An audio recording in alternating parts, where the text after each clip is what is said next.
Alright, hello everybody, it's Captain Conroy here, and yeah, I know it's certainly been a while since my last upload, eh? Well, I was dealing with like creator's block and um, I had plenty of personal things to endure as well, so yeah, and I hadn't been that well the past couple of days, but I'm better now anyway, so yeah, hopefully this video is a good way to get back into the swing of things. And today I am looking back on a piece of nostalgia that I got thanks to a time machine called eBay. This is a Basil brush puppet from the 2000s, and I absolutely loved the Basil brush show back then, which should give you some insights to how old I am, shouldn't it?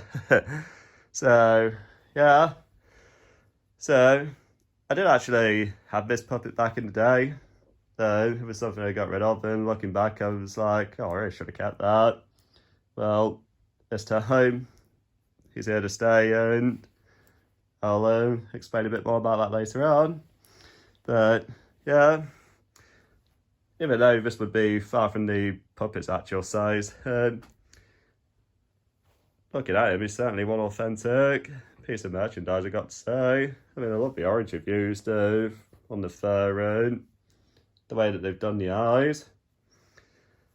And they're giving him a really nice tail too.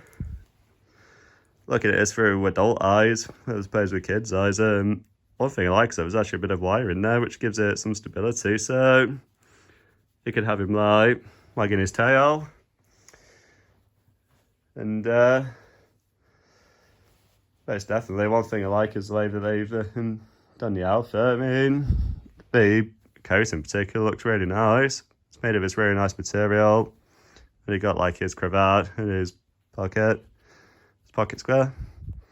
And we got a bit of shirt showing there. And they just have his little paws poking out. So, yeah, it's a pretty good looking piece of merchandise, isn't it? Again, definitely far from the puppet's actual size, but still definitely what I'd call a really authentic piece of merchandise. Right.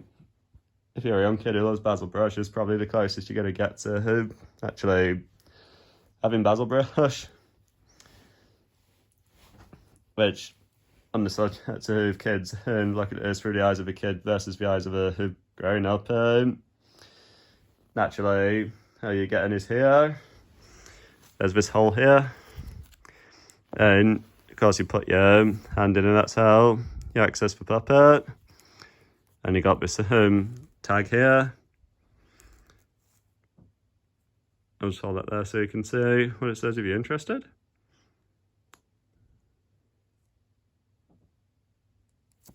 And the Basil brush, copyright 2003.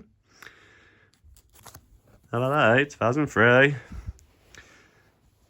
The puppet also has, well in my case mine had, the feature where if you're operating him and you move his mouth, a voice box will activate saying his trademark threat A's.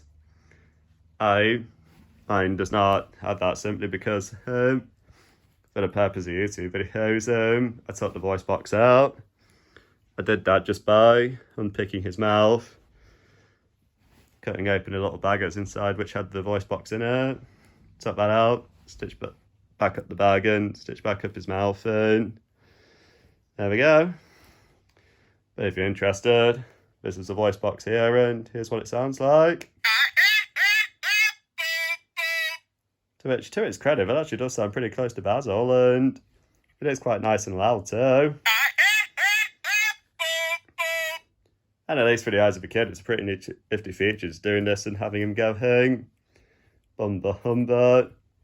For the eyes of an adult, if you're constantly saying it off, it would get very annoying after a while, and there is at least a YouTube video I plan to make with this fellow, so yeah, bye-bye voice box. So, now we're just gonna put him on.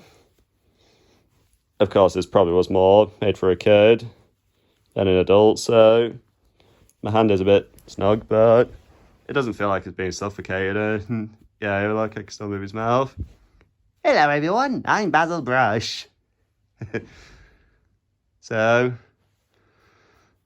yeah, of course now all adults have big hands, so it might not be too much of a struggle for some adults, but for others it might. But hey ho, I can manage it, and that's the main thing for me. So yeah, just as simple as that, really. Naturally, some puppets have like openings in their belly or in their back and whatever else, but this works for me, and I'm sure that's how the actual puppet would work. So, all in all, I do think this is a very nice piece, and it would be nice if all puppet characters could at least get a piece of merchandise a bit similar to this. Any gripes I have, well, if it were me making this, I'd make it so you press something on his paw rather than in his mouth to activate a sound box. And if I was to think of anything else, I probably would have put real buttons on there, as you can actually get buttons this small, but that's no biggie. I can easily just put those on myself if I want to.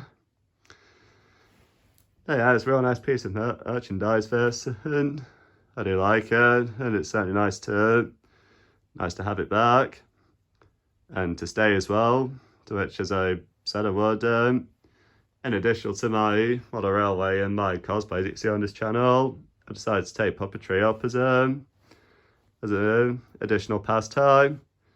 And the reason for it, well, just why not really? I mean, it's up my alley. I love doing voices, and I love pretending to be other characters, as you would have especially have seen in my Thomas videos. So yeah, puppetry would be fun. And I've especially been making up some of my own characters, and I certainly know where to get bases for them. So yeah, if you're interested, watch this space. So yeah, that's it from me for the moment. I hope you enjoyed this video, and I hope you felt a bit of nostalgia yourself if you used to have this back in the day, or even if you still have it. I mean, who knows? I know I've certainly enjoyed looking back on it. It's certainly nice to have it back. So that's that from me, and until the next video, this is Captain Conroy signing out.